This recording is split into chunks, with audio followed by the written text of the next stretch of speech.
જય જિનેન્દ્ર, આપણે મંગલાચરણ કરી અને સમયસારનો સ્વાધ્યાય શરૂ કરીએ છીએ.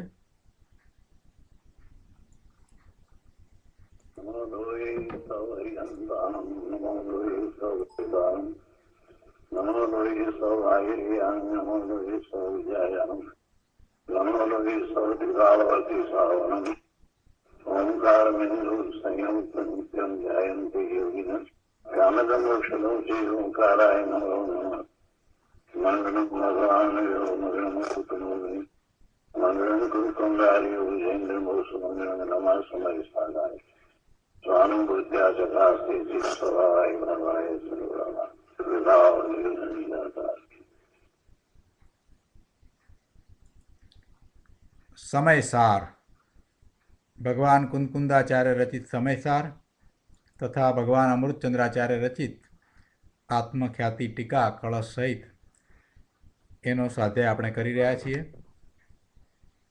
એમાં આશ્રવ અધિકારની ગાથા 169 અને તે પછીથી કળશ 115 સુધી આપણે સ્વાધ્યાય કર્યો છે. છેલ્લે 115 કળશમાં એ વાત આવી કે ભાવ આશ્રવોનો તો જ્ઞાનીને અભાવ થયો છે અને દ્રવ્ય આશ્રવથી એ ખરેખર સ્વયંમેવ પોતે ભિન્ન જ છે. કારણ કે દ્રવ્ય આશ્રવ છે એ તો પૂતગળ પરિણામ સ્વરૂપ છે, એ જળ છે, ચેતન સ્વરૂપ નથી. અને ભગવાન આત્મા ચેતન છે, એટલે જળ આશ્રવ છે એ તો સ્વભાવથી જ ભિન્ન છે. એટલે આ રીતે જ્ઞાનીને ભાવ આશ્રવ તેમજ દ્રવ્ય આશ્રવનો અભાવ હોવાથી તે નિરાશ્રવ છે, એમ કળશ 115માં અમૃતચંદ્રાચાર્ય ભગવાને કહ્યું. હવે અગાઉ 169 ગાથાની અંદર જે વાત હતી એના અનુસંધાનમાં અહીંયા વાત કરે છે કે જ્ઞાની નિરાશ્રવ કઈ રીતે છે. 169 ગાથામાં જે વાત આવી હતી એનો આપણે જરાક વિચાર કરીએ ફરીથી. તો એમાં એમ કહ્યું કે જ્ઞાનીને જે પૂર્વે અજ્ઞાન દશામાં જે કર્મ બંધાયા હતા એ કર્મને કારણે એના મિથ્યાત્વ આદિના ઉદય વર્તતા એ દ્રવ્ય આશ્રવભૂત પ્રત્યયો જે હતા એ છે એ બધું જ્ઞાનીને માટે તો માટીના ઢેફા સમાન છે એમ કરી અને વાત કરી. એટલે એ બધા આત્માથી, આત્માના સ્વભાવથી જુદા છે અને ભગવાન આત્મા અમૂર્તિક ચેતન સ્વભાવ છે. એટલે જો એ પૂતગળ કર્મના ઉદયને એને કંઈ સંબંધ કોઈ સાથે હોય તો એ કર્મને શરીર સાથે છે, પણ એને જીવ સાથે સંબંધ નથી. એટલે એ રીતે સમજાવ્યું એમાં કે જ્ઞાનીને દ્રવ્ય આશ્રવનો અભાવ તો સ્વભાવથી જ છે. એ વાત 169માં કરવામાં આવી. અને સાથે એમ પણ લીધું કે વળી જ્ઞાનીને ભાવ આશ્રવનો અભાવ હોવાથી દ્રવ્ય આશ્રવો નવા કર્મના આશ્રવનું કારણ થતા નથી. તે દ્રષ્ટિએ પણ જ્ઞાનીને દ્રવ્ય આશ્રવનો અભાવ છે. એટલે હવે અહીંયા 170માં એમ કહે છે કે જ્ઞાની નિરાશ્રવ છે તો કઈ રીતે છે, અને એના ઉત્તર રૂપે અહીંયા ગાથા 170 કહેવામાં આવી છે. તો આપણે ગાથા 170 લઈએ. ચતુર્વિધા અનેક ભેદમ વિજ્ઞનંતી જ્ઞાન દર્શન ગુણાભ્યામ સમયે સમયે યસ્માત તેના બંધ ઇતિ જ્ઞાનીતું. ગુજરાતીમાં ગાથા છે. ચૌવિધ પ્રત્યય સમય સમયે જ્ઞાન દર્શન ગુણથી બહુભેદ બાંધે કર્મ, તેથી જ્ઞાની તો બંધક નથી. ગાથાના અર્થમાં અહીંયા કહે છે કે યસ્માત ચતુર્વિધા જ્ઞાન દર્શન ગુણાભ્યામ, કારણ કે 4 પ્રકારના દ્રવ્ય આશ્રવો ગુણ દર્શન ગુણો વડે સમયે સમયે અનેક ભેદમ બધ્નંતી તેન જ્ઞાની તું અબંધ ઇતિ. સમયે સમયે અનેક પ્રકારનું કર્મ બાંધે છે, તેથી જ્ઞાની તો અબંધ છે. શું કહ્યું અહીંયા? કારણ કે મૂળ પ્રશ્ન અહીંયા એવી રીતે કર્યો ને કે જ્ઞાની નિરાશ્રવ છે, તો કઈ રીતે? એના ઉત્તરમાં કહ્યું એટલે કે નિરાશ્રવ છે એ કારણ કે 4 પ્રકારના દ્રવ્ય આશ્રવો જ્ઞાન દર્શન ગુણો વડે સમયે સમયે અનેક પ્રકારનું કર્મ બાંધે છે, તેથી જ્ઞાની તો અબંધ છે. જ્ઞાનીને બંધ પડતો નથી, અબંધ છે. દ્રષ્ટિની અપેક્ષાએ મૂળ વાત કરી છે.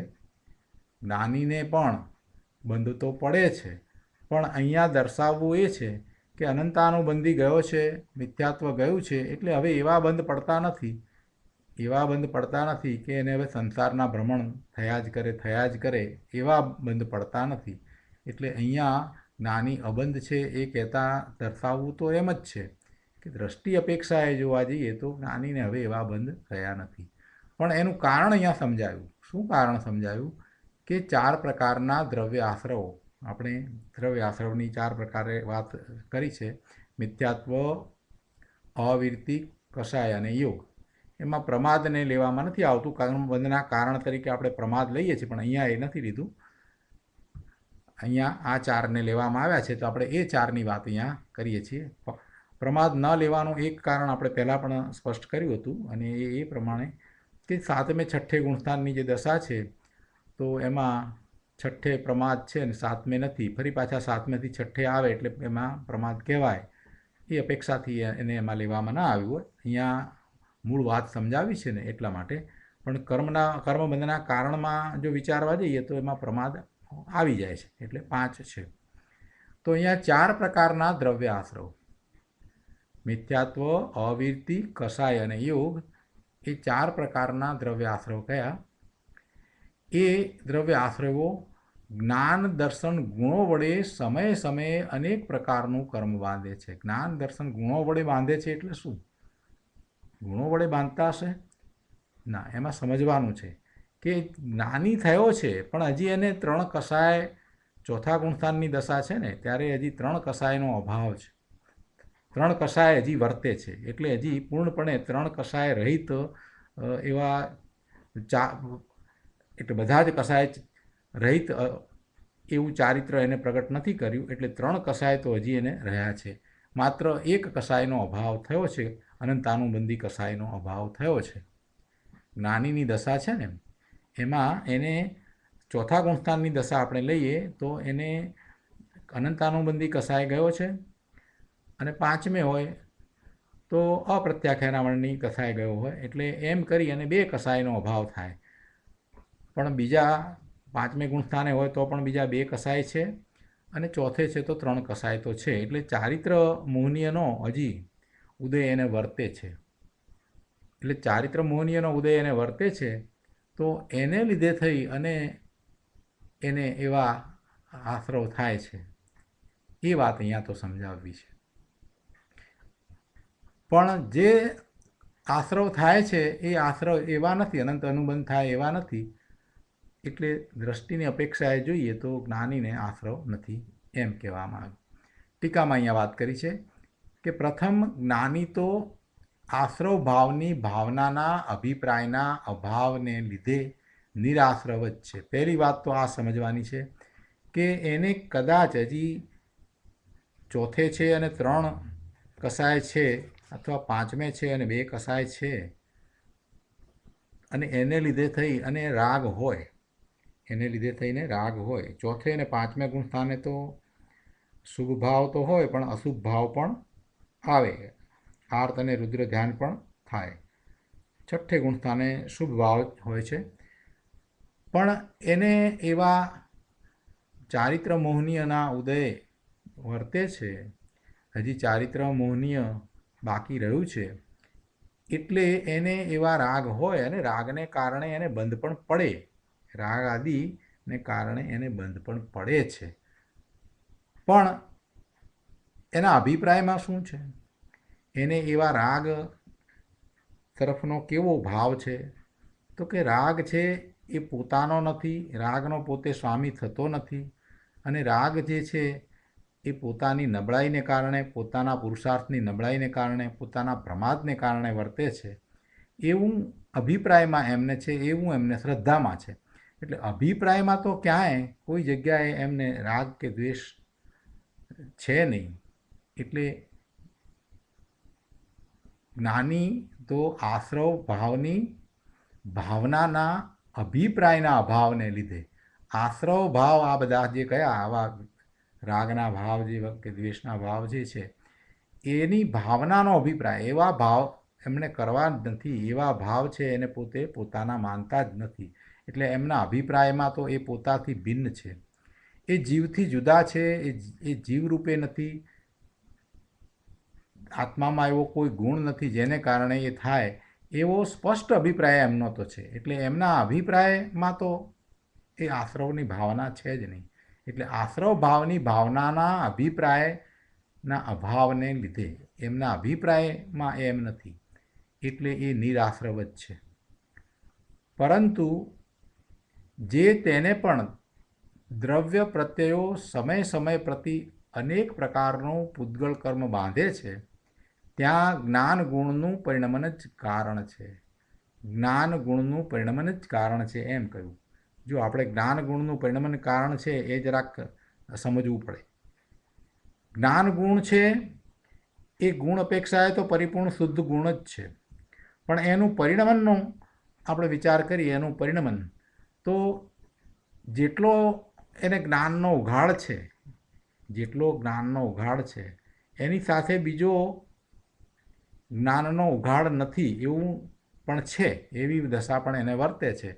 એટલે એ જે જ્ઞાનનો ઉઘાડ છે, એટલે શ્રદ્ધા જેટલી સમ્યક થઈ છે એ તો બરાબર છે, એ તો બરાબર જ છે, પણ હજી એને પૂર્ણ જ્ઞાન નથી. અહીંયા જ્ઞાન કહેતા આત્માની વાત લીધી છે, એટલે જ્ઞાનનું પરિણમન કહેતા આત્માનું પરિણમન એમ સમજવાનું છે. એટલે હજી એને પૂર્ણતા નથી, એટલે એના પરિણમન રાગ દ્વેષના ભાવે થાય છે. જ્ઞાનનું પરિણમન એમાં કહેવાનો આશય એ છે કે હજી એને ચારિત્ર પૂર્ણ પ્રગટ નથી થયું, એટલે એને એવા રાગ દ્વેષ થાય છે, અને એ બંધનું કારણ છે. એ બંધનું કારણ છે. એટલે કહે છે કે અહીંયા એ નિરાશ્રવ જ છે, એમાં તો જ મૂકી અને એકાંત કર્યું. જ્ઞાની તો નિરાશ્રવ જ છે, પરંતુ જે તેને પણ દ્રવ્ય પ્રત્યયો સમય સમય પ્રતિ અનેક પ્રકારનું પૂતગલ કર્મ બાંધે છે.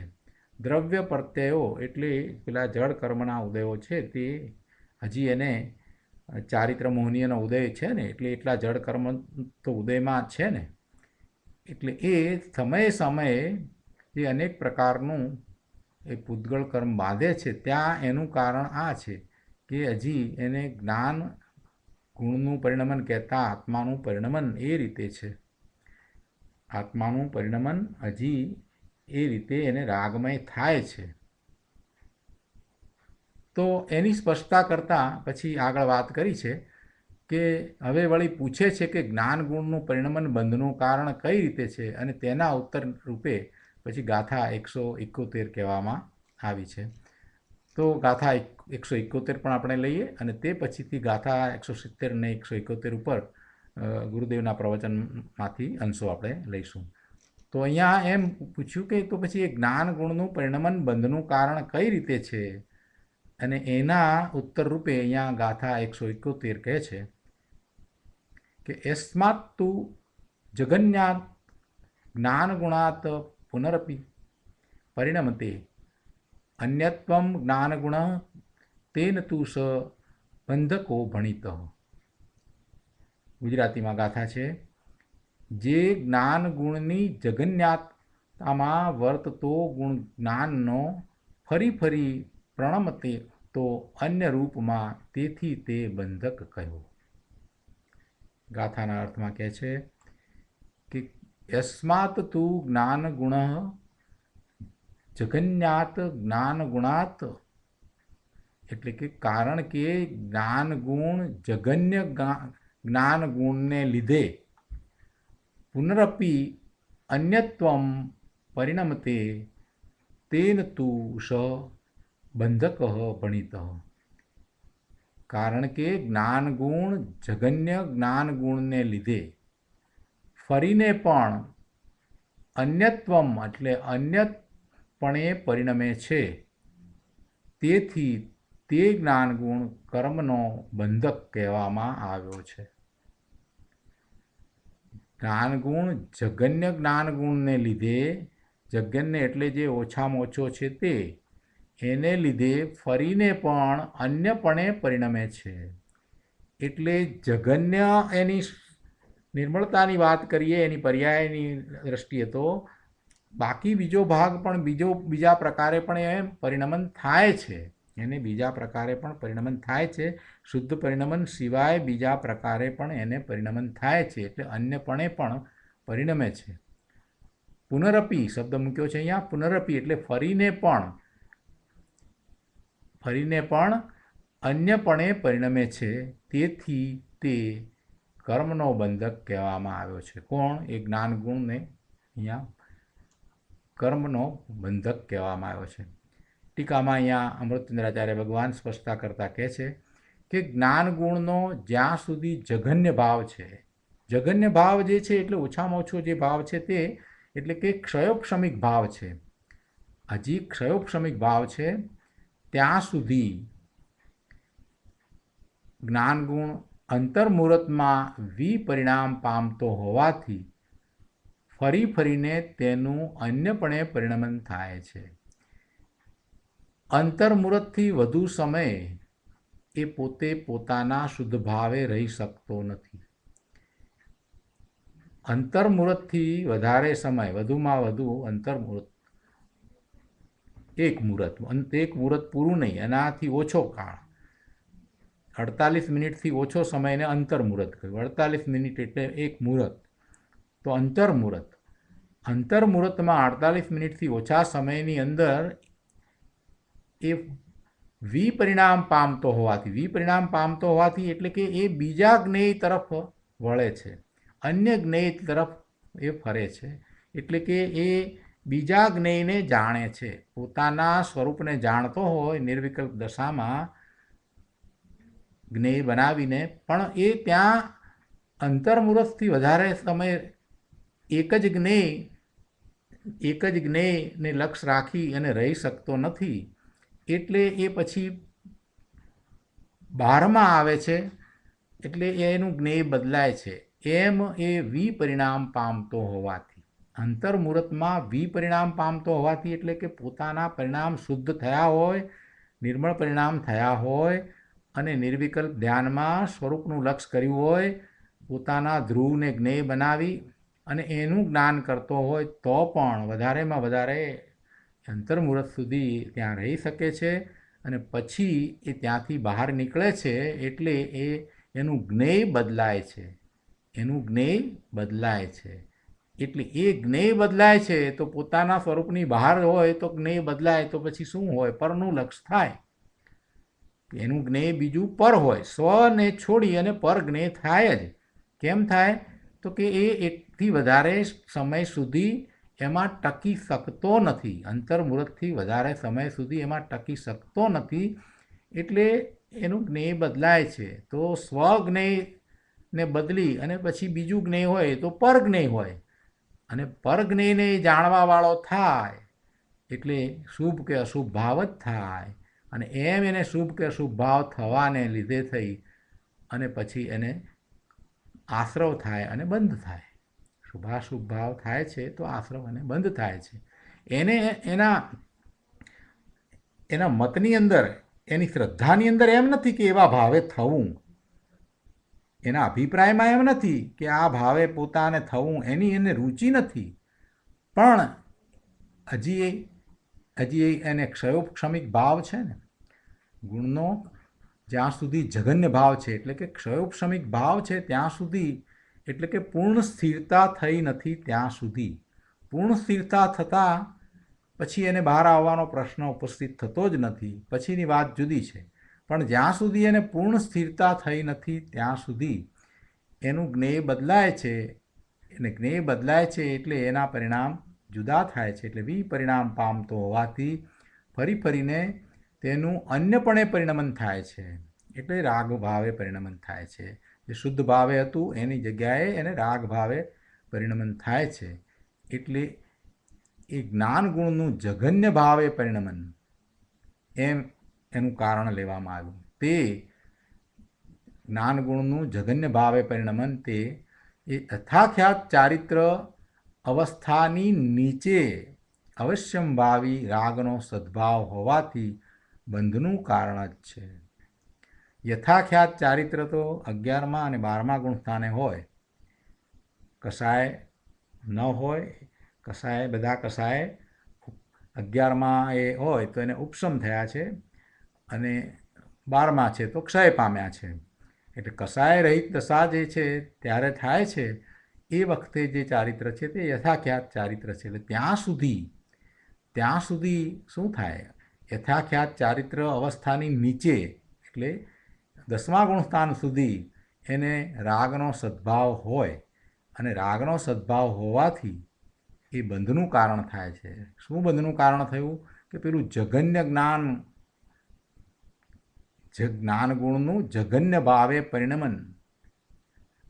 જ્ઞાન ગુણનું કેવળ જ્ઞાન થયા પછીથી કોઈ એ વાત રહેતી નથી. 12મા ગુણસ્થાનથી આગળ વધી જાય છે, 12મા ગુણસ્થાને ગયો પછીથી તો એને એ થવાનું નથી. 11મા ગુણસ્થાને યથાખ્યાત ચારિત્ર હોય છે, પણ એ તો કેટલો સમયનું, ત્યાંથી તો એને પડવાનું જ થાય. એટલે જ્યાં સુધી એને એવું સ્થિરતારૂપ ચારિત્ર નથી થતું ત્યાં સુધી, એટલે કે સ્વરૂપમાં સ્થિરતા ન થાય ત્યાં સુધી એને બહાર આવવાનું થાય જ. એટલે કે એનું જ્ઞેય બદલાય જ છે. એટલે અંતર્મુહૂર્તથી વધારે સમય એ અંદરમાં ટકીને રહેતો નથી, અને પછી બહારમાં આવે છે એટલે પરનું લક્ષ થાય છે તો એને પછી શુભાશુભ ભાવ થાય છે, એટલે રાગ દ્વેષના પરિણામ થાય છે. જેવી એની સ્થિતિ છે એ પ્રમાણે એને એવા ભાવ હોય છે. 4થા 5મા ગુણસ્થાનની દશાની અંદર તો એને અશુભ ભાવ પણ આવે, પણ છતાંય કંઈ એ અશુભ ભાવની રુચિ છે એમ નથી, કે અભિપ્રાયમાં એ અશુભ ભાવ સારો છે એમ નથી, કે શુભ ભાવ પણ સારો છે એમ પણ નથી. અભિપ્રાયમાં તો એ રાગ કે દ્વેષના ભાવે પરિણમન છે એને એ હે બુદ્ધિએ પોતે માત્ર જાણે જ છે, જાણવાવાળો જ છે, પણ છતાં એ ભાવ આવ્યો છે તો એનો કારણે એને બંધ પણ પડે છે. પણ દ્રષ્ટિ બરાબર છે. દ્રષ્ટિમાં શ્રદ્ધામાં તો એમ જ છે. એટલે શ્રદ્ધા એવી છે અને અનંતાનુબંધી કસાય ગયો છે, એટલે એવા અનંત અનુબંધ થાય એવા બંધ તો પડતા જ નથી. એટલા માટે એને નિરાશ્રવી કહ્યો છે. અને એ રીતે આ જ્ઞાનીને આ જ્ઞાન ગુણનું જઘન્ય ભાવે પરિણમન છે ત્યારે યથાખ્યાત ચારિત્રની અવસ્થાથી નીચે છે ત્યારે એને રાગનો સદ્ભાવ હોય જ છે, અને એ બંધનું કારણ છે, પણ એ અનંતાનુબંધીનું કારણ નથી. ભાવાર્થમાં અહીંયા વાત કરી છે, વધારે સ્પષ્ટ કરે છે પંડિતજી કે ક્ષયોપશમિક જ્ઞાન એ કેવું છે? ક્ષયોપશમિક જ્ઞાન છે તે એક જ્ઞેય ઉપર અંતર્મુહૂર્ત જ થંભે, અંતર્મુહૂર્ત સુધી સ્થિરતા કરે, એથી વધારે સમય સ્થિરતા કરી શકતું નથી. ક્ષયોપશમિક જ્ઞાન છે એ એક જ જ્ઞેય ઉપર અંતર્મુહૂર્તથી વધારે થંભે નહીં. પછી એ અન્ય જ્ઞેયને અવલંબે છે, પછી એ અવશ્ય જરૂરથી એ બીજા જ્ઞેયને અવલંબે છે, એટલે બીજા જ્ઞેય તરફ એના ઉપયોગ જાય છે એમ, એટલે બીજા જ્ઞેયને અવલંબે છે. સ્વરૂપમાં પણ તે અંતર્મુહૂર્ત જ ટકી શકે છે, સ્વરૂપમાં અંતર્મુહૂર્ત સુધી ટકી શકે છે. પછી વિપરિણામ પામે છે એટલે પરનું લક્ષ થાય છે, બહાર આવે છે. એટલે માટે એમ અનુમાન પણ થઈ શકે છે કે સમ્યક દ્રષ્ટિ આત્મા સવિકલ્પ દશામાં હો કે નિર્વિકલ્પ અનુભવ દશામાં હોય. સવિકલ્પમાં હોય તોય એક જ્ઞેય ઉપર એ વધુમાં વધુ અંતર્મુહૂર્ત સુધી જ રહે, એટલે જ્ઞેય તો બદલાય જ છે. અને નિર્વિકલ્પ ધ્યાનમાં પોતાના સ્વરૂપનો અનુભવ કરતા હોય એવી દશા, સ્વાનુભૂતિની દશામાં, નિર્વિકલ્પ અનુભવની દશામાં હો, કે જ્યારે એને પોતાના સ્વરૂપમાંથી અતિન્દ્રિય આનંદનો અનુભવ થઈ રહ્યો હોય ત્યારે પણ એ અંતર્મુહૂર્તથી વધારે સમય એ જ્ઞેય પોતાના ધ્રુવને જ્ઞેય બનાવી અને જ્ઞાન કરી રહ્યા છે, પોતે એ રૂપે થઈ ગયા છે, એમાં એથી વધારે સમય ટકી શકતા નથી. યથાખ્યાત ચારિત્ર અવસ્થા થયા પહેલાં તેને અવશ્ય રાગભાવનો સદ્ભાવ હોય છે.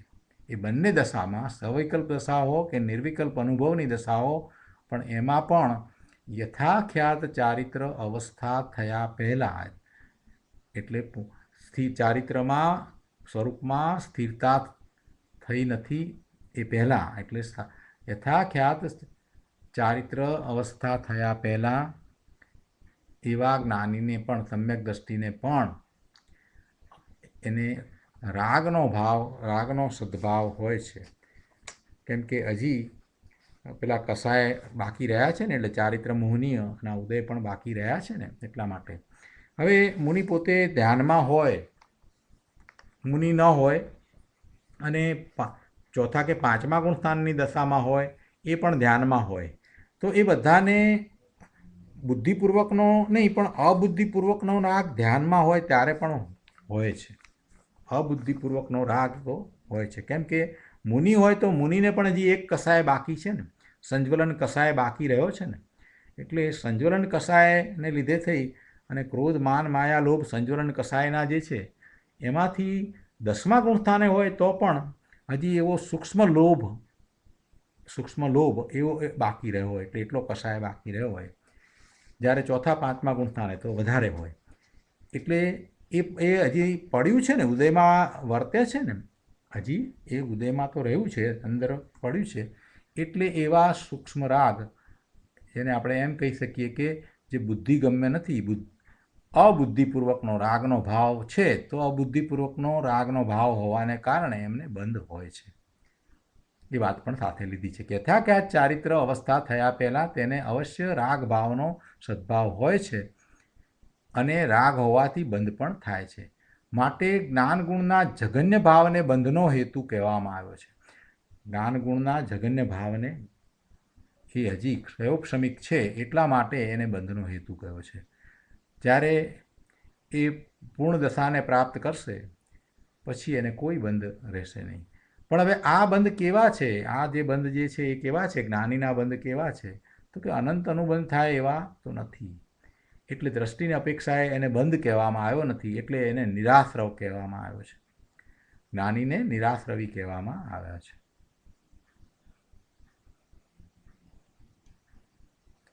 અને એની વધારે સ્પષ્ટતા પછી ગાથા 172માં પણ આવે છે કે વળી પૂછે છે કે જો આમ છે, અર્થાત જ્ઞાનગુણનો જગન્ય ભાવ બંધનું કારણ છે, તો પછી જ્ઞાની નિરાશ્રવ કઈ રીતે છે? અને એના માટે ગાથા 172 પણ લેવામાં આવી છે.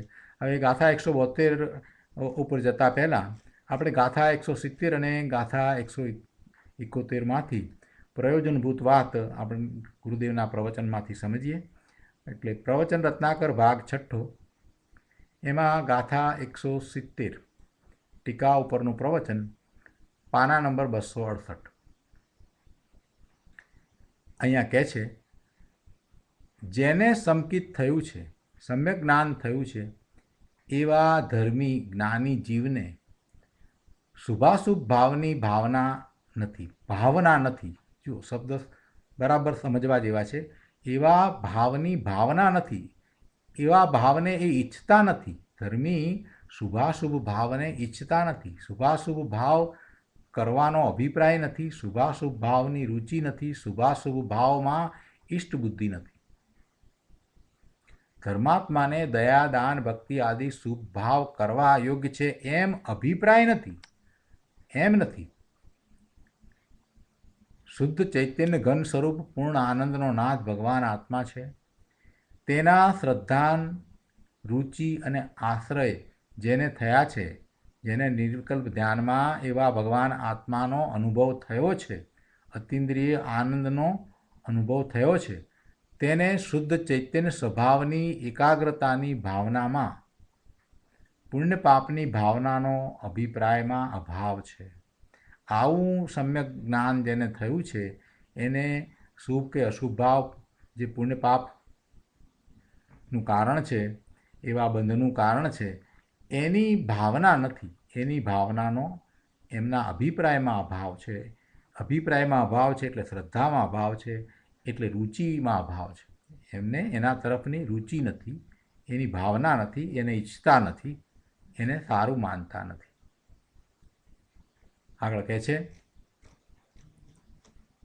ત્રીજા પેરેગ્રાફમાં કે નિમિત્ત રાગ અને અલ્પજ્ઞપણું એ બધાની ઉપેક્ષા અને પૂર્ણ સર્વજ્ઞ સ્વભાવી ભગવાન આત્માની અપેક્ષા અને તે પૂર્વક શુદ્ધ આત્માનો અનુભવ થવો તે સમ્યક દર્શન છે. શેનું અહીંયા ઉપેક્ષાનું, શેની ઉપેક્ષાની વાત કરી અને શેની અપેક્ષાની વાત કરી? નિમિત્ત રાગ અને અલ્પજ્ઞપણું એ બધાની ઉપેક્ષા. નિમિત્ત રાગ અને અલ્પજ્ઞપણું એ બધાની ઉપેક્ષા અને પૂર્ણ સર્વજ્ઞ સ્વભાવી ભગવાન આત્માની અપેક્ષા એટલે એમનું લક્ષ્ય કરવું, એનો આશ્રય કરવો અને તે પૂર્વક શુદ્ધ આત્માનો અનુભવ થવો એ સમ્યક દર્શન છે. સમકિતિ જાણે છે કે હું શરીર, મન, વાણી કે પુણ્ય પાપ કે અલ્પજ્ઞ નથી, એવું મારું સ્વરૂપ જ નથી. સમકિતિને આ તો બરાબર શ્રદ્ધામાં આવ્યું જ છે કે આ હું શરીર રૂપે પણ નથી, મન વાણી રૂપે પણ નથી, અને આ વિભાવ ભાવ રૂપે પણ નથી, શુભાશુભ ભાવ રૂપે કે જેના કારણે પુણ્ય પાપના બંધ પડે એ રૂપે નથી, અને હું અલ્પજ્ઞ પણ નથી. હું અલ્પજ્ઞ પણ નથી. હું તો ચૈતન્ય રસકંદ પરિપૂર્ણ સર્વજ્ઞ સ્વભાવી ભગવાન છું. ભગવાનને જે પર્યાયમાં સર્વજ્ઞપણું પ્રગટ છે તે ક્યાંથી આવ્યું? પોતે સર્વજ્ઞપણું તીર્થંકર ભગવાને, કેવળી ભગવાને પ્રગટ કર્યું છે તો આવ્યું ક્યાંથી? કંઈ બહારથી તો આવ્યું નથી. કેવળ જ્ઞાન કંઈ બહારથી આવતું નથી, એ તો અંદરમાં પડ્યું છે એટલે એ પ્રગટ થાય છે. કેવળ જ્ઞાન તો અંદરમાંથી પોતાનો સ્વભાવ છે એટલે એ પ્રગટ થાય છે, એ કંઈ બહારથી આવતું નથી. એટલે એ આવ્યું ક્યાંથી? એટલે અંદરમાંથી આવ્યું છે. તો પછી દરેક જીવને એવું સર્વજ્ઞ સ્વભાવીપણું છે, એટલે દરેક જીવ છે એવો સર્વજ્ઞ સ્વભાવી છે, એટલે અંદરમાં એને એ પડ્યું છે. એટલે અહીંયા કહ્યું કે હું તો ચૈતન્ય રસકંદ પરિપૂર્ણ સર્વજ્ઞ સ્વભાવી ભગવાન છું. અંદર આત્મામાં સર્વજ્ઞપણાનો સ્વભાવ પડ્યો છે તો બહિર્મુખ વલણનો ત્યાગ કરી, પરના લક્ષનો ત્યાગ કરી અને અંતર્મુખ વલણ વડે પોતાના સ્વરૂપની દ્રષ્ટિ કરી અને પોતાના જ્ઞાન દર્શનના ઉપયોગને સ્વ તરફ વાળતા તેની પ્રતીતિપૂર્વક પરિપૂર્ણ અંતર એકાગ્રતા કરવાથી તે પ્રગટ થયું છે. તો અહીંયા સમ્યક દર્શનની વાત કરી દીધી ને કઈ રીતે પ્રગટ થાય એ વાત પહેલાં તો સમજાવી. ગુરુદેવના દરેક પ્રવચનની અંદર આ વાત તો આવે છે. ગાથામાં ગમે તે વાત હોય પણ એની સાથે સમ્યક દર્શનનો સંબંધ અને એ કઈ રીતે સમ્યક દર્શન હોય એની વાત તો ગુરુદેવ દરેક પ્રવચનમાં આપણને સમજાવે જ છે. અહીં કહે છે, હવે મૂળ ગાથાની વાત કરતાં કહે છે, આ સમ્યક દર્શન વિશેની વાત કરી, હવે કહે છે કે ધર્મીને અંતર્મુખ વલણ હોવાથી, ધર્મીને એટલે જ્ઞાનીને હવે દ્રષ્ટિ એક વખત સ્વરૂપ તરફ ગઈ એનો અનુભવ થયો એટલે પછી એનું પરિણમન એવા પ્રકારે જ થાય છે કે પોતે ભગવાન આત્મા શુદ્ધ ત્રિકાળ છે એ વાત વિસરાતી નથી, એવું જ લક્ષ રહ્યા કરે છે. પોતાનું સ્વરૂપ એમ જ છે, એમ જ એમનું પરિણમન થાય છે. એટલે કહે છે કે ધર્મીને અંતર્મુખ વલણ હોવાથી અભિપ્રાયમાં, શ્રદ્ધાનમાં આશ્રવ એટલે કે પુણ્ય પાપના ભાવની ભાવના, એટલે તે સારા છે, ભલા છે, કરવા યોગ્ય છે એવી ભાવના, એવી ચિંતવનાનો બિલકુલ અભાવ છે, એ છે જ નહીં. ધર્મીને એ વાત નથી. એના તરફ એને કેવો ભાવ છે તો કે એ છોડવા લાયક છે, હે છે, એવો જ ભાવ છે. એ ભલા છે, સારા છે એમ નથી. એમના અભિપ્રાયમાં, એમની શ્રદ્ધામાં આ પુણ્ય પાપના ભાવ જે છે એ કેવા છે તો કે એ હે છે, એ છોડવા લાયક છે. એટલે શ્રદ્ધાનમાં તો બરાબર જ છે. એમને શ્રદ્ધાનમાં કાંઈ એમ નથી કે એવા ભાવ કરવા એ સારા છે એમ નથી. પુણ્ય પાપના ભાવ જ્ઞાનીને આવે છે ખરા, પણ તે કરવા લાયક છે એવું જ્ઞાનીને હોતું નથી. એવું જ્ઞાનીને હોય નહીં. કરવા લાયક છે એવો ભાવ તેમના અભિપ્રાયમાંથી છૂટી ગયો છે અને આ કારણથી જ્ઞાની નિરાશ્રવ જ છે. એમાં જ મૂક્યો છે એટલે નિરાશ્રવ જ છે, એટલે કે એ એમ જ છે, એ એકાંત કર્યું છે કે અભિપ્રાયની અપેક્ષાએ જ્ઞાની નિરાશ્રવ જ છે, એમ અહીંયા કહ્યું. હવે કહે છે આગળ, અહીંયા પાના નંબર 170 ઉપર બીજા પેરેગ્રાફમાં કે પૂર્વના જળ કર્મ ઉદયમાં આવતા જ્ઞાનીને જરા થોડા નવા કર્મ બંધાય છે. તેમાં જ્ઞાન ગુણનું જઘન્ય પરિણમન જ કારણ છે. જળ કર્મનો ઉદય આવતા જ્ઞાનીને થોડાક નવા કર્મ બંધાય છે. એટલે એનો અર્થ શું થયો? પહેલાં તો એમ કહ્યું કે નિરાશ્રવ છે, તો આશ્રવ નથી તો પછી કર્મ બંધાય ક્યાંથી? તો એનો અર્થ એ થયો કે જ્ઞાનીને પણ હજી એવા રાગના ભાવ થાય છે કે જે આશ્રવ છે. પણ એ થાય છે એનું કારણ અહીંયા હવે તો સમજાવ્યું છે કે પૂર્વના જળ કર્મ ઉદયમાં આવતા જ્ઞાનીને થોડા નવા કર્મ બંધાય છે. તેમાં જ્ઞાનગુણનું જઘન્ય પરિણમન જ કારણ છે. અર્થાત જીવના જ્ઞાનગુણની ક્ષયોપશમ દશા જ બંધનું કારણ છે. જ્ઞાનગુણ તો ગુણની અપેક્ષાએ લઈએ તો પરિપૂર્ણ જ છે. પણ વર્તમાન પર્યાય કેવી છે? તો કે હજી એ જ્ઞાનગુણનું ક્ષયોપશમ ભાવે પરિણમન છે. એ પૂર્ણ શુદ્ધ ભાવે પરિણમન હજી નથી. એટલે એ વાત અહીંયા લીધી છે કે જ્ઞાનગુણની ક્ષયોપશમ દશા જ એ બંધનું કારણ છે. વસ્તુ એટલે આત્મા અને એની દ્રષ્ટિ એ કંઈ બંધનું કારણ નથી. અભિપ્રાય બંધનું કારણ નથી. અભિપ્રાય તો બરાબર છે, શ્રદ્ધા પણ બરાબર જ છે. તો બંધનું કારણ શું છે? તેનો આ ખુલાસો કર્યો કે કમજોરીના કારણે જ્ઞાનની જે હીણી દશા પરિણમે છે તે બંધનું કારણ છે. જ્ઞાનગુણનું જઘન્ય પરિણમન જે છે એટલે એટલી હીણી દશા છે ને, જ્ઞાનની જે હીણી દશા પરિણમે છે તે બંધનું કારણ છે. સમ્યક દર્શન કોઈ અલૌકિક ચીજ છે. દુનિયા દેવગુરુ શાસ્ત્રની શ્રદ્ધાને કે નવતત્વની ભેદરૂપ શ્રદ્ધાને સંકિત માને છે. પણ એ માન્યતા યથાર્થ નથી, વિપરીત છે. આ દેવગુરુ શાસ્ત્રની શ્રદ્ધા છે એને આપણે વ્યવહાર સંકિત કહીએ છીએ. પણ એવું વ્યવહાર સંકિત એને ક્યારે કહેવાય? એવા વ્યવહાર સંકિતનો આરોપ એને ક્યારે અપાય કે જેને નિશ્ચય સંકિત થયું છે એને માટે એ વ્યવહાર સંકિત બને. નિશ્ચય સંકિત છે નહીં તો દેવગુરુ શાસ્ત્રની શ્રદ્ધા, સાચા દેવગુરુ શાસ્ત્રની શ્રદ્ધા અને નવતત્વની શ્રદ્ધાને સંકિત કહેવાય નહીં.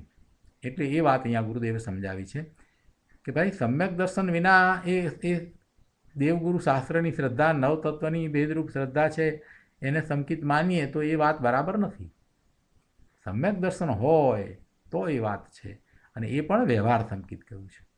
સમ્યક દર્શન વિના તો એ વાત બનતી નથી, એ વાત વિપરીત છે. મહાવિદેહ ક્ષેત્રમાં સાક્ષાત સર્વજ્ઞ પરમાત્મા બિરાજે છે. તે એમ ફરમાવે છે કે જેને પોતાના શુદ્ધ ચૈતન્યમય આત્માનો દ્રષ્ટિમાં સાક્ષાત્કાર થયો છે, પોતાનું શુદ્ધ સ્વરૂપ જ્ઞાન સ્વરૂપ એનો સાક્ષાત્કાર થયો છે અથવા સ્વીકાર થયો છે, સત્કાર થયો છે, અનુભવ થયો છે, અતિન્દ્રિયપણે આનંદ આવ્યો છે, એવા જ્ઞાનીને એના અભિપ્રાયમાં આશ્રય કરવાનો ભાવ છૂટી ગયો છે.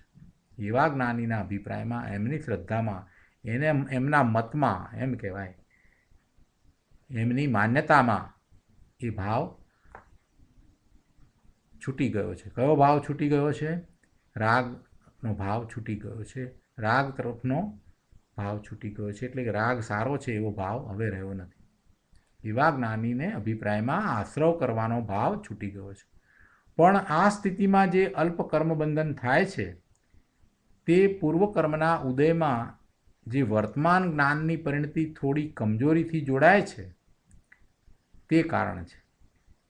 થોડી કમજોરીથી જોડાય છે એટલે કે પોતાનું જ્ઞાન એક જ જ્ઞેય ઉપર સ્થિર થઈને રહેતું નથી. એ કમજોરી, બીજી કોઈ કમજોરી નથી, અસ્થિરતા છે. જ્ઞેય એક જ જ્ઞેયમાં સ્થિરતા કરી અને રહેવું એ થતું નથી. અંતર્મુહૂર્તમાં એ જ્ઞેય પલટાય છે, એ બીજું જ્ઞેયને એ અવલંબે છે, એ બીજા જ્ઞેયને અવલંબે છે. એટલે પછી સ્વમાં હોય, અંદરમાં હોય તો પણ એને બહાર આવવાનું થાય છે, અને બહારમાં છે તો પણ એ જ્ઞેય બદલે છે, અને જ્ઞેય બદલાય છે એમ થતાં એને રાગ થાય છે. પણ એવા રાગ છે એ પ્રત્યેનો અભિપ્રાય તો છોડવા લાયક છે એમ જ છે. એ સ્વીકારેલું એમ નથી કે એ સારા છે, એવો તો કોઈ સ્વીકાર છે જ નહીં. એમનો તો સ્વીકાર એમ જ છે કે એ રાગ છે તે છોડવા લાયક જ છે, પોતાની કમજોરીને કારણે થયો છે, અને એને એ જ્ઞાતા ભાવે જ લે છે, એના એ સ્વામી થતા જ નથી. એટલે એ વાત અહીંયા સમજાવી છે કે પરિણતિ થોડી કમજોરીથી જોડાય છે, જ્ઞાનની પરિણતિ થોડી કમજોરીથી જોડાય છે, તે કારણ છે. જ્ઞાન ગુણની હીણી ક્ષયોક્ષમ દશા જ ત્યાં બંધનું કારણ છે. એ હીણી દશા સંકિતનો વિષય કે સંકિતનું કારણ નથી. એ હીણી દશા છે એ સંકિતનો વિષય પણ નથી અને સંકિતનું કારણ પણ નથી. એ હીણી દશાથી કે સંકિત થતું નથી કે સમ્યક્ત્વનો વિષય શું છે તો પોતાનું સ્વરૂપ, પોતાનું શુદ્ધ સ્વરૂપ. એટલે એ બેમાંથી એક પણ વસ્તુ એ હીણી દશામાં નથી. ગાથા 171 ઉપરના પ્રવચનમાં અહીંયા પાના નંબર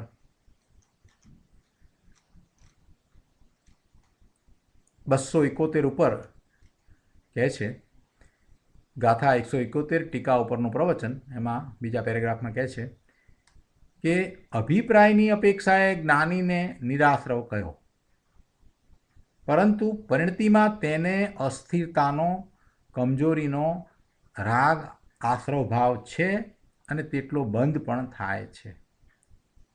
જ્ઞાનીને જ્ઞાનની પરિણતિ પૂર્ણ કેવળ જ્ઞાનપણે પ્રગટ ન થાય, અર્થાત જ્યાં સુધી જ્ઞાન ગુણ જઘન્ય ભાવે, અલ્પ ભાવે પરિણમે છે, ત્યાં સુધી જ્ઞાન ગુણ વિપરિણામને પામે જ છે.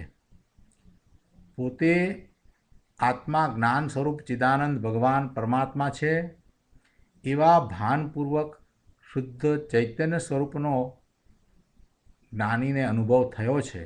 એટલે કે એ સમ્યક દર્શન સહિત છે, એની દ્રષ્ટિ બરાબર છે, એની શ્રદ્ધા પણ યથાર્થ છે, એમાં કોઈ ફેર નથી. પણ અંતર ધ્યાનમાં આત્માના અનુભવની દશામાં તો તે અંતર્મુહૂર્ત જ રહી શકે છે, તેથી વિશેષ રહી શકતો નથી. અને ત્યારે તેને એ પોતે પોતાના સ્વરૂપમાં અંતર્મુહૂર્તથી વધારે સમય રહી શકતો નથી. ત્યારે બહાર આવે છે એટલે એને વિકલ્પ ઉઠે છે. ચાહે તો એ વિકલ્પ વ્રત આદિનો હોય, એટલે શુભભાવ હોય, તપનો હો, પૂજાનો હો, એવો કોઈ શુભભાવનો હોય, કે પછી એને ઇન્દ્રિયના વિષયનો કોઈ વિકલ્પ હોય, એટલે કસાય હોય, વિષય કસાય હોય, પણ એ રાગ જ છે, અને એવો રાગ આવે છે. શુદ્ધભાવ નથી, પોતે શુદ્ધભાવે નથી પરિણમન કરતા, એટલે બારમાં પરનું લક્ષ થાય એટલે જે થાય તે શુભ કે શુભ ભાવ થાય, બીજું શું થાય. અને એને જ્ઞાન ગુણનું જગન્ય પરિણમન કહેવામાં આવ્યું છે. આવું આ જ્ઞાન ગુણનું જગન્ય પરિણમન હોવાથી અંતર્મુહૂર્ત એટલે ઘડીના અંદરના કાળમાં તેનું વિપરિણમન થાય જ છે.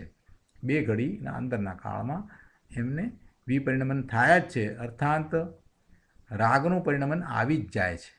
એટલે રાગ આવ્યા વિના રહેતો જ નથી. આપણે ઘણીવાર આ વાત તો લીધી છે કે જ્ઞાનીને પણ શુભભાવ આવ્યા વિના રહેતો જ નથી. જ્યાં સુધી પૂર્ણ દશા પ્રગટ નથી કરતા ત્યાં સુધી એમને પણ શુભભાવ આવે જ છે.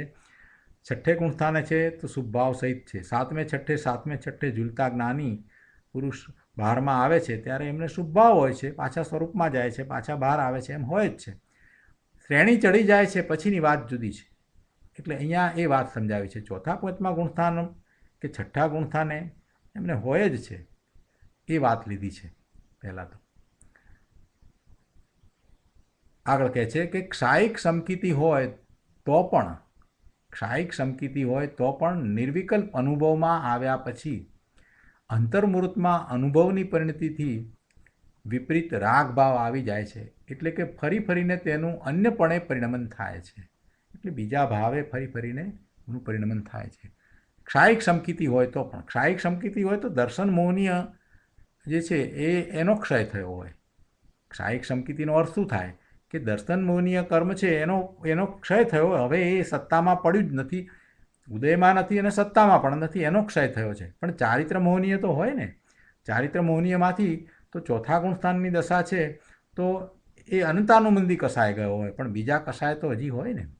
અથવા તો પાંચમું છે તો પછી બીજા બે કસાય તો હોય ને. એટલે ભલે ને ક્ષાયિક સંકિતિ હોય તો પણ શું છે, ક્ષાયિક સંકિતિ હોય તો પણ એવો નિર્વિકલ્પ અનુભવ કર્યો છે તો પણ હજી એમને સ્થિરતા થતી નથી. એટલે એ અંતર્મુહૂર્તમાં તો એ પોતે પોતાના સ્વાનુભવની દશામાંથી બહાર આવે છે, ને બહાર આવે છે તો પછી એ વિપરિણમન થાય છે. એટલે કે પરના લક્ષ્ય શુભ ભાવ આવે છે અને એટલે ફરી ફરીને તેનું એ અન્ય પરિણમન થાય છે.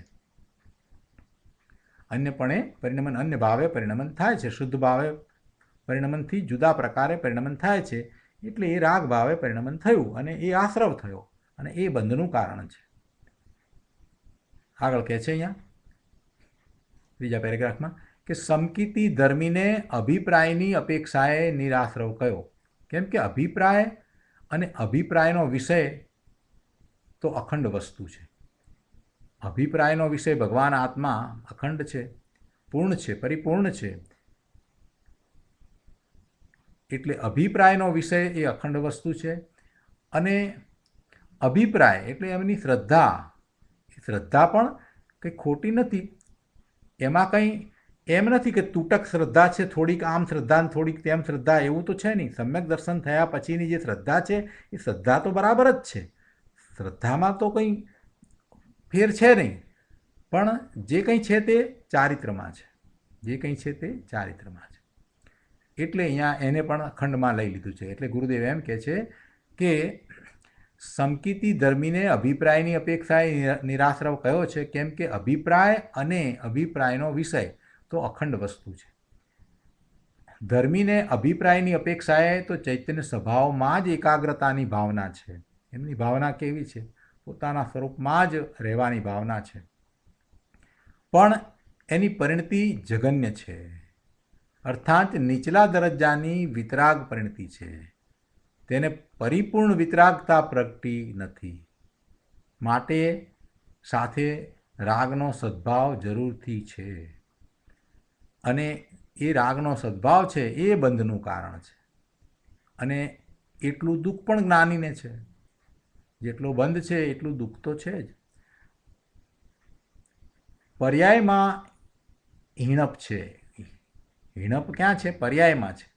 અને તે અપેક્ષાએ જ્ઞાનીને એટલું બંધન છે અને તે જાણવા લાયક છે. જ્ઞાની પણ એને જાણે છે. જ્ઞાનીને નિશ્ચય વ્યવહાર બંને નર્યો યથાર્થ હોય છે. બંને નયો યથાર્થ હોય છે. જ્ઞાનીને નિશ્ચય વ્યવહાર બંને નયો યથાર્થ હોય છે. એટલે કે નિશ્ચયથી એમની જે દશા છે એ વખતે એને જે વ્યવહાર છે, એટલે આ રાગના ભાવ છે એને એ જાણે છે એમ કહીએ છીએ. જ્ઞાનીને રાગ થતો જ નથી, દુઃખ હોતું જ નથી, એવી ક્યાંક કોઈક જગ્યાએ વાત કરવામાં આવી હોય તો એ દ્રષ્ટિની અપેક્ષાએ વાત કરવામાં આવી હોય કે જ્ઞાનીને રાગ થતો જ નથી અથવા તો એને આશ્રવ છે જ નહીં એમ પણ જો કહેવામાં આવ્યું હોય તો એ અપેક્ષા ત્યાં જુદી છે. ત્યાં એ દ્રષ્ટિની અપેક્ષાએ વાત કરી છે. ત્યાં સમજાવવું જુદું છે. કેમ કે હવે એને એવા બંધ પડતા નથી ને, અનંતાનુબંધી કસાય ગયો છે ને. એટલે એ અપેક્ષાથી એમ કહ્યું કે હવે એમને વધારે ભવના ભ્રમણ થવાના નથી. એટલે એમ કહી દીધું કે એમને રાગ થતો જ નથી. અથવા તો એમની માન્યતા બરાબર છે, શ્રદ્ધા સમ્યક થઈ છે. એટલે હવે આપણે સમ્યક દ્રષ્ટિના 8 અંગ લઈએ તો એમાં જે આવે છે ને એ 8 અંગની એની અંદર એમાં શ્રદ્ધા સમ્યક થવાને કારણે એમને આકાંક્ષા નથી, ઈચ્છાઓ નથી, શંકા નથી, એટલે પછી ભય પણ નથી હોતો. એટલે એ બધું એમને નથી હોતું. તો એ અપેક્ષાથી એમ કહેવાય કે જ્ઞાનીને એ બધું નથી, દુઃખ નથી. પણ એમ નથી, દુઃખ પણ હોય છે, દુઃખનું વેદન પણ હોય છે. પણ એ દુઃખ છે એ પોતાથી જુદું છે. દુઃખ શરીરમાં છે તો શરીર પોતાથી જુદું છે. એમ ત્યાં શરીર સાથેનું એકત્વ હવે છૂટ્યું છે તો દુઃખનો અનુભવ છે છતાં પણ, દુઃખ તો અંદરમાં વેદાય છે છતાં પણ જ્ઞાનીને પોતાની જ્ઞાનધારા પણ ચાલુ છે, એટલે એ પોતે આનંદમાં રહે છે. તો જ્ઞાનીને રાગ થતો જ નથી, દુઃખ હોતું જ નથી, એ જુદી અપેક્ષાએ, દ્રષ્ટિની અપેક્ષાએ કહ્યું છે. પરંતુ જ્ઞાન અપેક્ષાએ જ્ઞાની જાણે છે કે છઠ્ઠે ગુણસ્થાનકે મુનિને, કે જેને સંકિત સહિત પ્રચુર સ્વસંવેદનમાં અતિન્દ્રિય આનંદનો સ્વાદ આવ્યો છે, સાતમે આવ્યા ત્યારે એ આનંદનો સ્વાદ હતો અને હવે એ છઠ્ઠે આવ્યા છે, તો છઠ્ઠે ગુણસ્થાને એમને પણ મહાવ્રત આદિના જે પરિણામ આવે છે તે પ્રમાદ અને દુઃખ છે. સાતમેથી છઠ્ઠે આવ્યા છે તો એમને પોતે નગ્ન દિગંબર મુનિ થયા છે, તો એ બાહ્ય ચારિત્ર છે મહાવ્રત સહિત, અને એના જે પરિણામ છે, એટલે એની જે સભાનતા છે એને અહીંયા પ્રમાદ કયો છે. પ્રમાદ એ અપેક્ષાએ પ્રમાદ કયો કે પોતાના સ્વરૂપમાં ન જતાં એ પોતે મહાવ્રત આદિના પરિણામ રૂપ શુભભાવમાં છે, એટલે શુદ્ધભાવની અપેક્ષા એ પ્રમાદ છે. શુદ્ધભાવની અપેક્ષા એ પ્રમાદ છે. બાકી કંઈ એમને મુનિને પ્રમાદ હોતા નથી. મુનિને તો કેવી દશા હોય, મુનિને તો ઊંઘ કેટલી ઓછી હોય. પાછલા પહોરમાં જે પ્રચુર સંવેદન સહિત મુનિ હોય એને તો પોણી સેકન્ડની જ ઊંઘ હોય, એમને ક્યાં પ્રમાદ છે. પ્રમાદનો અર્થ શું? અહીંયા પ્રમાદનો અર્થ એ છે કે પોતે પોતાના સ્વભાવ ભાવે શુદ્ધ ભાવે પરિણમતા નથી, એ અપેક્ષાએ એમ પ્રમાદ કયો છે. કાંઈ મુનિને પ્રમાદ એવા હોતા નથી. મહાવ્રત ધારી નગ્ન દિગંબર 28 મૂળ ગુણ સહિત પ્રચુર સંવેદન સહિત મુનિ ભાવલિંગી જ્યારે બહારમાં આવે છે છઠ્ઠે ગુણસ્થાને, તો તરત પાછા અંતરમાં ચાલ્યા જાય છે, પાછા છઠ્ઠે આવે છે, પાછા સાતમે જાય છે. દિવસમાં હજારો વખત એ પોતે પોતાના સ્વરૂપમાં જાય છે. એવા મુનિને પણ એ બહારમાં આવે છે, જેટલો સમય બહાર રહ્યા છે એ બહારમાં રહેવાને પ્રમાદ કયો. એ પ્રમાદ એ અપેક્ષાથી કયો છે કે પોતે શુદ્ધ ભાવમાં સ્થિરતા નથી કરી શક્યા, એમ પ્રમાદ કયો છે. એટલે એમને માટે એ દુઃખરૂપ છે. આ વાત હમણાં શિબિરમાં પણ લેવામાં આવી હતી. બીજી રીતે વાત લીધી હતી આખી વસ્તુ, કે વિચાર કરો કે જેમ આવા મુનિ પોતાના સ્વરૂપમાં અતિન્દ્રિય આનંદપણે એવા અલૌકિક આનંદ, જે આ લોકમાંથી તો કોઈ વસ્તુ કોઈ પદાર્થ દ્વારા પ્રાપ્ત ન થાય એવો અલૌકિક આનંદ, એનું પ્રચુર સંવેદન હોય ને એવા આનંદમાં જ્યારે મુનિ હોય અને એમને બહારમાં આવવું પડે તો કેવું દુઃખ લાગતું હશે, કેવું આકરું લાગતું હશે.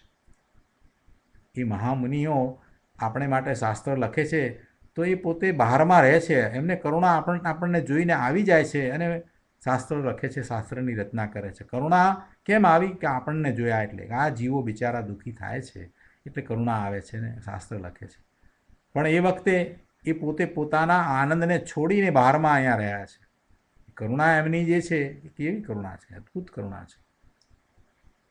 એમને કે એ વખતે ખરેખર એ સ્વરૂપમાંથી બહાર આવતા હશે ત્યારે કેવું થતું હશે. આપણને એક વસ્તુનો આપણે આનંદ માણતા હોઈએ અને એમાં ત્યાંથી કોઈક ઉઠાડીને આમ લઈ જાય તો કેવી દશા થાય છે, કેટલો ગુસ્સો આવે છે, કેવું લાગે છે. તો આ મુનિઓ જે પોતે પોતાના સ્વરૂપમાં હોય ને એમાંથી એમને બહાર આવવું પડે છે તો એમને કેવું થતું હશે. અને સાથે ને સાથે કરુણા તો થાય છે, પણ સાથે ને સાથે એમને પ્રભુ પ્રત્યેનો અહોભાવ વધતો જાય છે. કેમ કે સ્થિરતા થતી નથી ને, એટલે પ્રભુ સ્થિર થયા છે. પ્રભુ કેવળ જ્ઞાન પ્રાપ્ત કર્યું છે, સ્થિર થયા છે પોતાના સ્વરૂપમાં, એટલે એમને સમજાય છે કે આ પ્રભુનો પુરુષાર્થ કેવો અજોડ છે, કેવો અદ્ભુત પુરુષાર્થ છે. એટલે એમ સહજ રીતે પોતાનું મસ્તક પ્રભુ તરફ નમી જાય છે. એમ સહજ રીતે અંતરમાંથી એ સ્તોત્રની ધારા વહે છે, એટલે સ્તોત્ર લખાઈ જાય છે, સ્તુતિ લખાઈ જાય છે, એવી પૂજા અંદરમાંથી જ બહાર આવે છે. એવી જ્ઞાનીની મહાપુરુષોની મુનિઓની દશા હોય છે. તો અહીંયા કહે છે કે જ્ઞાનીને રાગ થતો જ નથી, દુઃખ હોતું જ નથી, એ જુદી અપેક્ષાએ, દ્રષ્ટિની અપેક્ષાએ કહ્યું છે. પરંતુ જ્ઞાન અપેક્ષાએ જ્ઞાની જાણે છે કે છઠ્ઠે ગુણસ્થાનકે મુનિને, કે જેને સંકિત સહિત પ્રચુર સંવેદનમાં અતિન્દ્રિય આનંદનો સ્વાદ આવ્યો છે, તેને પણ મહાવ્રત આદિના જે પરિણામ આવે છે તે પ્રમાદ અને દુઃખ છે. છેલ્લે ગુરુદેવ કહે છે અહીંયા કે અભિપ્રાય અને અભિપ્રાયના વિષયની અપેક્ષાએ જ્ઞાનીને નિરાશ્રવ કહ્યો, પણ પરિણમનમાં જઘન્યતા છે તેની અપેક્ષાએ તેને અલ્પ રાગના અંશ વિદ્યમાન છે અને એટલું બંધન છે, એટલે બંધનું કારણ પણ છે, બંધ પણ પડે છે એમ કહ્યું. ગણધર દેવને પણ જે રાગ બાકી છે તે બંધનું જ કારણ છે. તીર્થંકરને પણ જ્યાં સુધી છદ્મસ્ત દશા છે, તીર્થંકર ભગવાન હજી છદ્મસ્ત દશામાં છે ત્યાં સુધી રાગ છે, અને એ રાગ તેમને પણ અવશ્ય બંધનું કારણ છે. ગુરુદેવ કહે છે કે ભાઈ, વિતરાગની વાણીમાં જ્યાં જે અપેક્ષાએ કથન હોય તે અપેક્ષાએ એને યથાર્થ સમજવું જોઈએ. તીર્થંકર હો કે ગણધર હો, ચારિત્રની પૂર્ણતા ન થાય ત્યાં સુધી રાગ જરૂર આવે છે. સાધક દશામાં જેટલો અતિન્દ્રિય આનંદનો સ્વાદ આવ્યો તેટલી જ્ઞાનધારા છે, તેટલો મુક્તિનો માર્ગ છે, તેટલો મોક્ષનો માર્ગ છે, તેટલી શુદ્ધિ છે, તેટલું અશુદ્ધિનું ઘટવું છે, તેટલી નિદ્રા છે, તેટલો સંવર છે, અને જેટલો રાગ છે તે કર્મધારા છે, અને એ કર્મધારા છે એ બંધનું કારણ છે. અહીંયા ગાથા 171ના ભાવાર્થ ઉપરના પ્રવચનમાં 273માં પાના ઉપર કહે છે કે ક્ષયોક્ષમિક જ્ઞાન એક જ્ઞેય પર અંતર્મુહૂર્ત જ થંભે છે, પછી અવશ્ય અન્ય જ્ઞેયને અવલંબે છે. સ્વરૂપમાં પણ તે અંતર્મુહૂર્ત જ ટકી શકે છે, પછી વિપરિણામ પામે છે. એને સમજાવતા ગુરુદેવ કહે છે કે સ્વરૂપમાં એટલે આનંદના અનુભવમાં ક્ષયોક્ષમિક જ્ઞાન અંતર્મુહૂર્ત જ ટકી શકે છે. કેવળ જ્ઞાન હોય તો પછી હંમેશ માટે ટકી ગયું હોય, પછી જરૂરથી સ્વથી વિચલિત થઈ પરને અવલંબે છે અને રાગ થાય છે. માટે એમ અનુમાન પણ થઈ શકે છે કે સમ્યક દ્રષ્ટિ આત્મા સવિકલ્પ દશામાં હો કે નિર્વિકલ્પ અનુભવ દશામાં હો, યથાખ્યાત ચારિત્ર અવસ્થા થયા પહેલાં તેને અવશ્ય જરૂરથી રાગનો સદ્ભાવ હોય છે, અને રાગ હોવાથી બંધ પણ થાય છે. માટે જ્ઞાનગુણના જઘન્ય પરિણમનને બંધનો હેતુ કહેવામાં આવ્યો છે. આ જઘન્ય પરિણમન છે એ બંધનો હેતુ છે, બંધનું કારણ છે. તો આ રીતે ગાથા 171 સુધી આપણે સ્વાધ્યાય અહીંયા પૂરો કરીએ છીએ. આજનો સ્વાધ્યાય અહીંયા સુધી રાખીએ છીએ. હવે વધારે આના અનુસંધાનમાં જે વાત 172મી ગાથામાં આવશે એ આપણે આવતીકાલે સ્વાધ્યાયમાં કરીશું.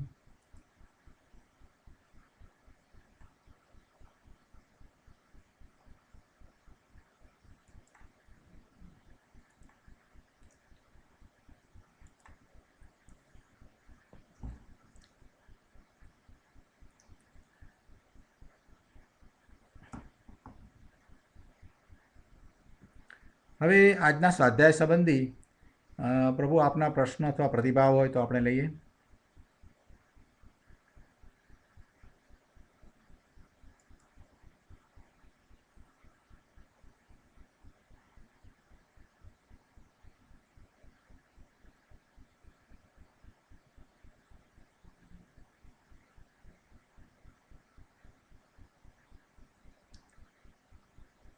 પ્રશ્ન અથવા પ્રતિભાવ નથી તો પછી આપણે સુખધામ બોલી અને સ્વાધ્યાય પૂરો કરીએ.